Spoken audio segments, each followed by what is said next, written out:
Добър ден, това сме ние. Днеска правим Volkswagen, каскета трябва да е на Volkswagen, нали?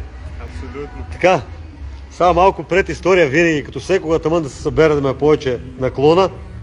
Трябва да си такова, батко, трябва да си учтив, защото ще ма баннат пак.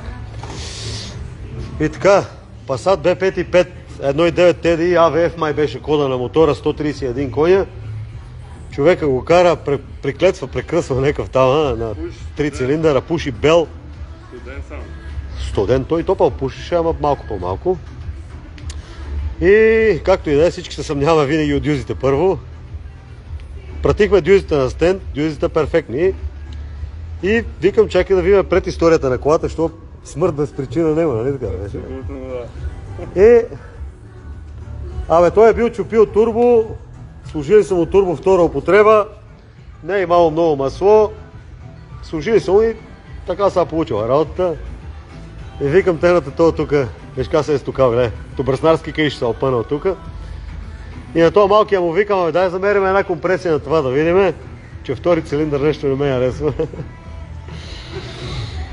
И всички цилиндри по 25, втори цилиндър 15.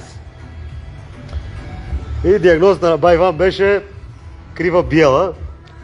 Ама понеже това няма как да измерим отгоре заради профила на буталото.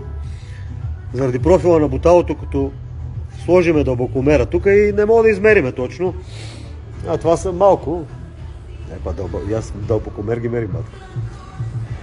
И обадя се на клиента, викам, трябва да сваляме главата, защото аз имам съмнение за крива биела. И дай фенера, бе. Дай фенера. Свалихме главата, то се вижда на око, нали? Бутало, завъртете устройството. Бутало номер 3 е равничко. Бутало номер 2 е потънало. Нема го мериме точно, ама потънало достатъчно. Другите не сме и гледали. Защото така или иначе ще се прави този мотор. И те така че да знаете, че на доктор и на механик винаги се казва истината и пред историята на заболяването, ще могат да станат инфекции. И те така, айде, живи и здрави на всички, до нови срещи!